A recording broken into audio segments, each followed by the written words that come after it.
मोहतरम सामीन, अस्सलामु अलैकुम वरहमतुल्लाहि वबरकातुह।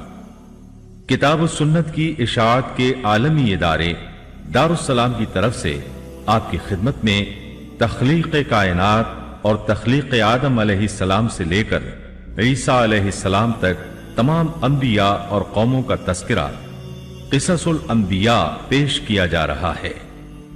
शुरू अल्लाह के नाम से जो बड़ा मेहरबान निहायत रहम वाला है। आइए अब शुरू करते हैं उज़ैर अलैहिस्सलाम का किस्सा। उज़ैर अलैहिस्सलाम अंबियाए किराम की जमात में एक करीम और अजीम नबी थे। अल्लाह ताला ने उन्हें एक बस्ती की तरफ चलने का हुक्म दिया। वहां पहुंचे तो बस्ती वीरान थी, बेआबाद थी।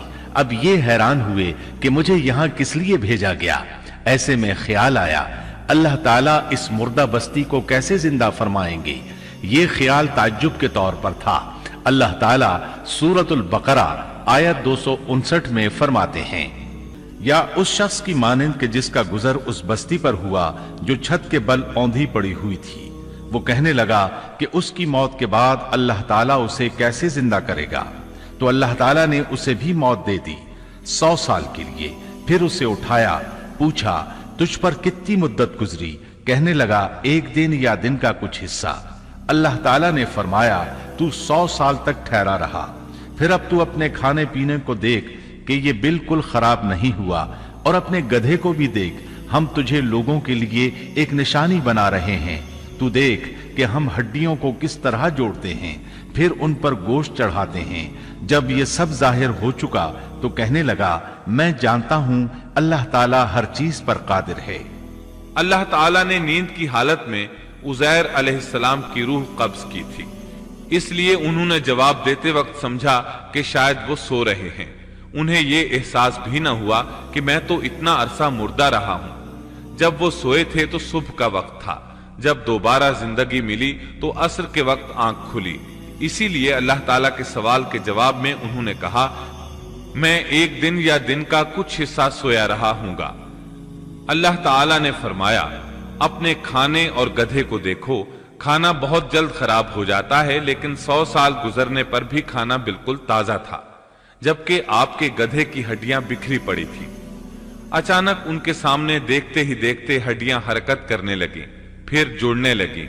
गधे का ढांचा तैयार हो गया तो उस पर गोश्त चढ़ने लगा।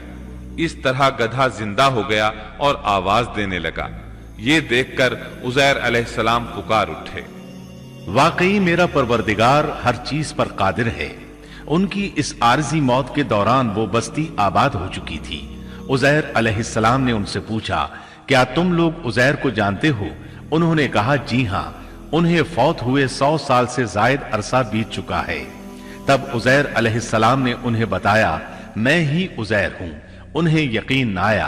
वो एक बुढ़िया को ले आए, उसकी उम्र 120 साल थी। उन्होंने उससे उज़ैर अलैहिस्सलाम के बारे में पूछा। उसने उज़ैर अलैहिस्सलाम की 10 निशानियां बयान की। वो सामने खड़े उज़ैर अलैहिस्सलाम को देख रहे थे। तब उन्हें यकीन आया। उज़ैर अलैहिस्सलाम उनके दरमियान क़याम पजीर रहे।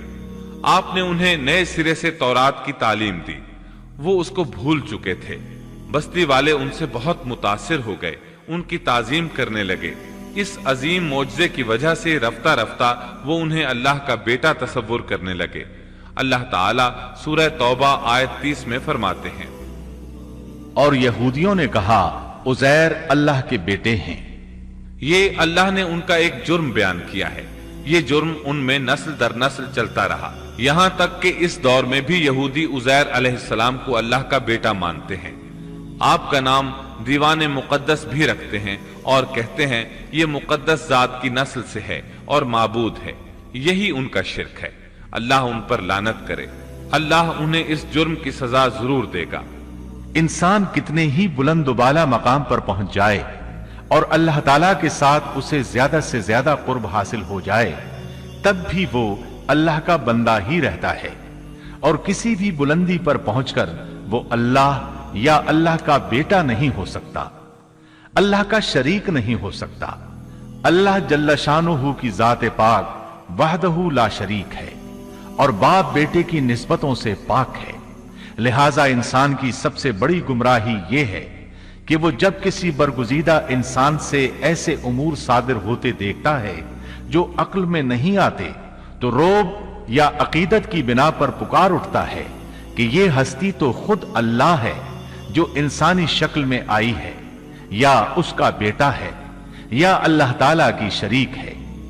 وہ یہ نہیں سوچتا کہ بلا شبہ ان واقعات کا جاری ہونا اللہ کی طاقت کے ذریعے ہے جو بطور نشان اس برگزیدہ انسان کے ہاتھوں جاری ہوئے۔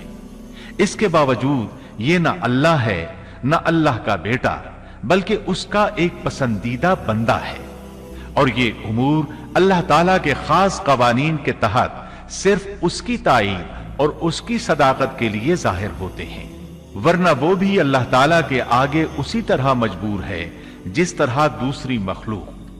قرآن کریم نے سیدنا عیسیٰ علیہ السلام کی حقیقت سورہ آل عمران کی آیت 59 میں اس طرح بیان کی ہے: اللہ کے نزدیک عیسیٰ علیہ السلام کی مثال آدم علیہ السلام کی سی ہے کہ اللہ نے انہیں مٹی سے پیدا کیا اور حکم دیا کہ ہو جا، اور وہ ہو گئے۔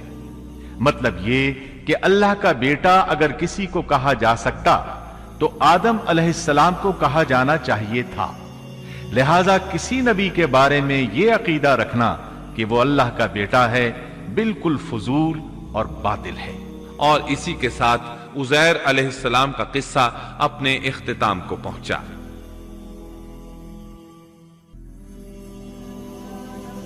Thanks for watching. Don't forget to like, comment, share and subscribe to